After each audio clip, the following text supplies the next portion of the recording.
Juni song panga sang ni som ni parukan he video hian in news sang kan react dona helicopter insu te ti chuanin Yemen an Spider-Man ve kha Volcano-ah lo tla kan yome ti chuanin bungee jumping kan hrechawa ta hianin a hrui khan lo da the hila an vom thla ti khan thi ringa ta hang ta te kha kan react ko langa kan soizawanga chumi ma chuanin he kan en ho lokang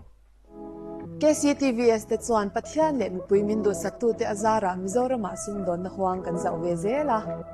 Volcano-ah showroom le servicing center changching tak kan nei mai ba ka mipui te ta na ol samjok nan model veng lama ko branch thar showroom le servicing center changching tak kan nei boka district dang lunglei siaha champai kolasi serchi longtlai mamit le na thiala te sub dealer changchong tak kan nei boke TVS li thei te reng reng hi tangram mil le tlo tia soi chin an ni a lir thei mai ba ka parts le service man te tlom big le zela wang hian TVS chu mi pui khan ani chaume zela ni TVS lir thei te an scooty te an bike te lo dor ve theu don ni ole an reaction ila A tragedy unfolded in front of cameras in Brazil when Brazil hian chian na thlen so ko mai hey bungee jumping me chian te chon helicopter te palom suni Brazil a tho hian bungee jumping operators threw a 21-year-old woman down 130 feet ravine without fit za som thum asanga hemi bungee jumping operator te hianin kami me chi khan thrui kha an lo fit theng hila ti hianin an vom tha ni bungee jumping te chu tourist attraction lar takhani ve maro chu harness. Now the footage of the incident shows 3 operators throwing the woman away and later realizing the safety rope lying untethered. A safety rope a engtin ma hanin me chi khan va fit lawa chuanin kami avom thadu te kha an tlan chi ti po report Here's a mani report on it. video ina hey rap tha kho me nunala ti hianin ti hianin an choi ka ani chuan voi mi tam tak po ti khianin an lo ti to amaro chu hei an che sual hlo mai ani ti khianin an vom khi hian atla thatlang an hnuai ali fit za som thum vela sanga ti han zukin so chor a thingal ho an enjoy vong vong ma kan del dok hei a hrui hi hei ama hain vu hlei nem ma hian en shim shim bula heng ma hrui in vu ana lai am lo shim shim ti hian atla thamol ve top hi ta thamol ve top me ni hei mi te chu enu lai tian hrui te hian an lein thung tala operator te hi chu mo heta an vom thak mai chia kha hrui po khati khan an vualo ama khan ti khanin an vom thave top mai ni mo an film khur lawa chu wan chonin ti hianin thil a thleng palta ni poi khom mai adole chonin helicopter an in su ni Brazil a tho an en wawa ta hen helicopter ron tla thanol don hela hi hei iconic American rapper Oliver Tree American rapper ania mi paruk thiji nga hianin atel ve ani boruaka thlonan in su ani helicopter inding ni su theile ga ti amakka ti chu kong zim te ni ta ei kong pui motor te chu kong zim te en lo in su ta chan chu kong kha zi be ma kong koi ten lo in su ta kha chu a hria thiam the ma chu helicopter anin move om tho si helicopter pilot te khan vana peichonin boruak kha du ang to ka zaw han operate kol na tur kha om don sia thona boeing emo jet fighter chak takatia thok te chu in mu ngai na om lo ni chan chu an speed kha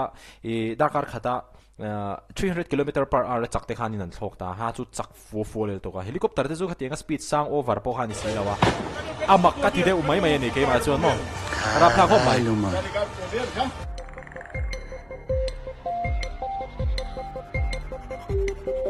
Rio de Janeiro hepa hi akalani tur nei me ka hami tura khanin show som sari chuang nei dona anuna chuan thil event lian thamber te jinga mi ania bidang po hati khanin an thia ama poi van dual thak takin lo thi ve lo mai ani kar tam takte na kang cheboka harap tha khop mai uma vítima sem vida na segunda aeronave que não estava em chamas. Então, um total de 6 óbitos no local. Chuanin Argentinian YouTuber te po hian thibok ani azia lo khop mai hi ngatinge kar hi lo kan vak na chan incendiando junto com a aeronave. Electric car tam lu tu kan Existiam muitos veículos electric car ho hi an kan to chonin thelmian har du khop elétricos que estavam também incendiando junto com a aeronave. Então é um incêndio complicado de se combater. São baterias de íon de lítio. Lithium batteries, a fire that releases a lot of energy. Lithium battery de que 강도 도네. Incêndio que produz muita energia. Foi barulho assim, tum, aí depois foi mi tam tu te ne soi ven sa mai til pok pop ka ria. estrondo bem alto e foi aí que a gente saiu para poder ver o que era e quando a gente viu eram os destroços voando, porta. Rap thak le bai helicopter hanin sut top mai chu tro chon dol le kan kal le halang Spider-Man of Yemen hi Volcano-ah tihni na lo tla dei mai ni e a chan chu tiang mai nge lawnthiam de wan mai tiang kham ve la lawnthiam de maro chu che sual pal hlo mai ni hi Yemen chim lam ti hianin atla towa ma hi ti hianin chan chua to min tu na hianin an be me ka ni tui thiam chu tui an thia tiang chi an de han mo he ni po alo lo na ni atingun toang atingun viawang ama po konfiang ama ro chu pal a om khanin poi thei me mai ni he mo he mo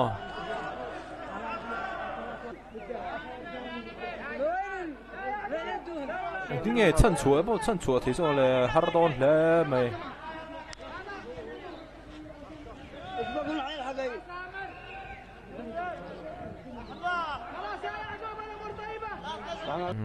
an mang ang ve vi wang atlak na asang an yang hei po hi bo lo thi le lo mai ti chuan in a dot le chuan in FIFA World Cup world record lo siam vele top mai common lo khop mai has unveiled the world's Boston in United States largest soccer ball, setting a new Guinness World Record just as the global tournament gets underway. The soccer ball stands 47 feet tall. Fit somli pasari asang ni he ball hi mo lian rem khop mai fit somli pasari asang ni ti chuan ari zong po hi na mai lo khop mai 2,200 pounds an tia kilogram chuan a kg ang chuan in kg sang khat ve la ni kg sang khat kg zakwa somkwa pasari ve la ni amar chu kg sang khat ang pon soi tai la soi sual chuang lawang nemi hi Guinness World Record ani mo weighing more than 2,200 pounds. The massive structure breaks the previous record, which was set in Doha Doha record siya ni boka more than a decade ago. City officials say that the record-breaking display is part of Boston's celebration of the FIFA World Cup 2026. Boston Stadium hi FIFA thing turin hi buat sai mega World Cup kan lom ve na ani ti in tiang hian in Guinness World Record lo siam ve de mak mai ni go big or go home in Boston, right? So I am Boston so mayor. honored to be here. This is an mayor den van no pang thei ve I believe Boston's first world record in at least quite some time, and it's perfect timing that when we're welcoming the world to Boston. ka ngai to be me he tiang hian in Mizoram a hian mi hian ti ve ta se thakop mai in ti lar nan te tha han tenga chon chen kha chanin awahan ho mai tak awahan changkai lo tak khitiang ti ai chuan in thil dang ti nan in hun le tha le sumin sen te khapmang ta zo kula ti pol khan om le do ani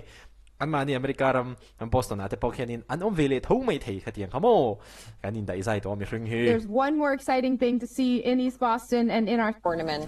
a certificate ani Guinness World Record certificate a Guinness World Record sim thei hrim te po he aturu velom World Cup den chen ani le halamo hi thil khi chu an tre ve ngatang